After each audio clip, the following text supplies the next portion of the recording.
एक समय में हमारी दुनिया में डायनासोर का राज था।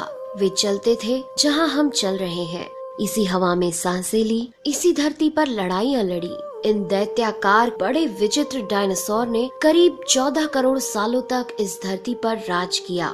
इन डायनासोर की कई हजार प्रजातियां थी। इनमें से कुछ शाकाहारी थे, कुछ मांसाहारी, तो कुछ डायनासोर बहुत ही शांत स्वभाव के थे। वहीं कुछ डायनासोर बहुत ही हिंसक और खतरनाक थे।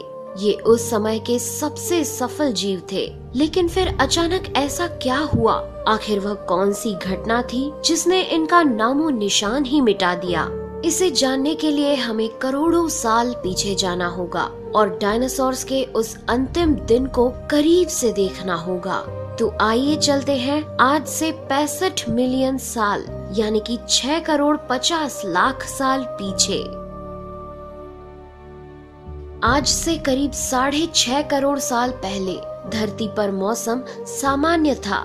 चारों ओर सूरज की रोशनी बिखरी हुई थी। लंबे लंबे पेड़ों से टकराती समुद्र की ठंडी हवाएं और चारों तरफ डायनासोर के चिल्लाने चिंघाड़ने की आवाजें। जब ये सारी डायनासोर प्रजाति बड़े ही आराम से धरती पर अपना जीवन बिता रही थी, तब 10 करोड़ साल पहले ही इनकी किस्मत लिखी जा चुकी थी। 10 करोड़ साल पहले एक छोटा एस्ट्रॉयड का टुकड़ा जो सुदूर अंतरिक्ष से आ रहा था, वह पृथ्वी से लगभग 20 करोड़ मील दूर मंगल और बृहस्पति के बीच बने क्षुद्र ग्रह बेल्ट में घूम रहे एक बड़े एस्ट्रॉयड से जा टकराता है। इस टकराव से उस बड़े एस्ट्रॉयड की दिशा बदल जाती है और वह क्षुद्र ग्रह बेल्ट से निकलकर सीधे पृथ्वी की ओर 22,000 मील प्रति घंटे की रफ्तार से बढ़ने लगता है। जब यह एस्ट्रॉयड पृथ्वी से 3,84,000 किलोमीटर की दूरी पर था, तब धरती से शायद डायनासोर का अंत ना होता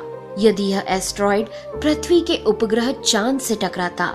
लेकिन नियति को कुछ और ही मंजूर था, इसलिए ये बड़ा एस्ट्रॉयड चांद के बहुत नजदीक से गुजर गया।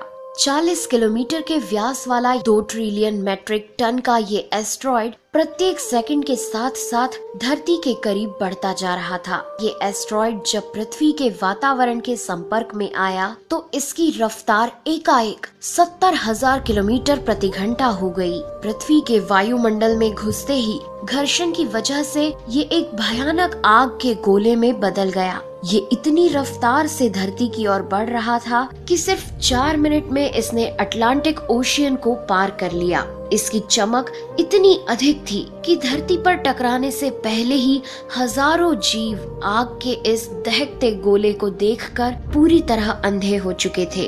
ये जीव उस उल्का को देख नहीं पा रहे थे, लेकिन वह उसकी भयानक गर्मी को महसूस कर रहे थे। कुछ ही क्षण में ये एस्ट्रॉयड मेक्सिको की खाड़ी के पास जमीन से टकराता है और लगभग 35,000 डिग्री सेल्सियस की ऊर्जा वाला एक भयंकर विस्फोट होता है।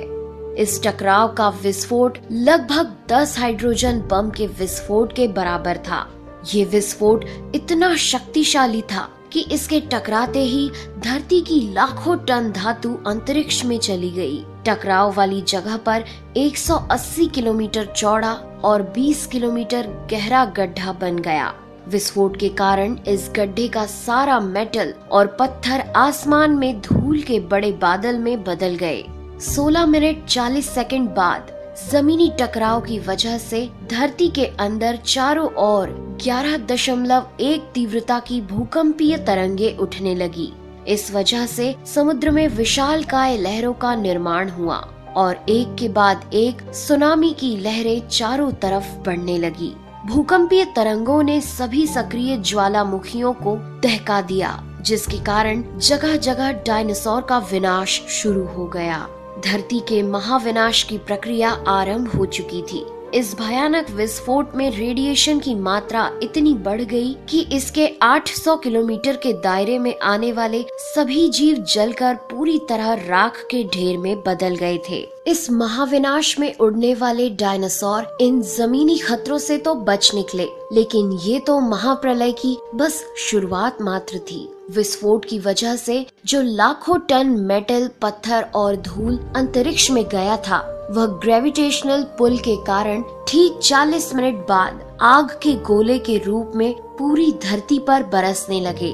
साथ ही धूल का एक बहुत बड़ा तूफान 6000 किलोमीटर प्रति घंटे की रफ्तार से पृथ्वी के दूसरी तरफ मौत लेकर आ रहा था। ये धूल के बादल कई किलोमीटर मोटे थे, जिसकी वजह से धरती पर सूरज की रोशनी का पहुंच पाना असंभव हो गया। गर्म हवाओं का तापमान 100 डिग्री सेल्सियस से ज्यादा हो जाने के कारण धरती पर पेड़ पौधों की लगभग सारी आबादी जलकर खाक हो गई थी। विस्फोट के 90 मिनट बाद धरती का तापमान 200 डिग्री सेल्सियस तक बढ़ गया। इसकी वजह से जो डायनासोर विस्फोट के इलाके से कोसों मील दूर थे, वे भी इस गर्मी से बच नहीं पाए। इस महाप्रलय से धरती की कुल 90% प्रजाति पूरी तरह खत्म हो गई थी और जो 10% जीव धरती पर बच गए थे, उनमें से भी सिर्फ वही जीव जिंदा रह सके जिनका वजन 30 किलोग्राम से कम था। इसका कारण ये था कि इस महाप्रलय में लाखों की संख्या में जीव मारे जा चुके थे और पेड़ पौधों की सारी आबादी भी जलकर राख हो चुकी थी, जिसके चलते यहाँ जो बड़े और विशालकाय जीव जीवित बच गए थे, उन्हें भरपूर मात्रा में खाना पीना ना मिल सका। लेकिन ये महाप्रलय किसी अन्य जीव के लिए फायदेमंद साबित होने वाला था। धरती पर डायनासोर का अंत एक छोटी प्रजाति के लिए सुनहरा अवसर लेकर आया और वह प्रजाति थी मैमल्स की। मैमल्स क्या थे, कैसे बच गए महाप्रलय से? डायनासोर के अंत के बाद इंसान कैसे और कहां से आए, ये जान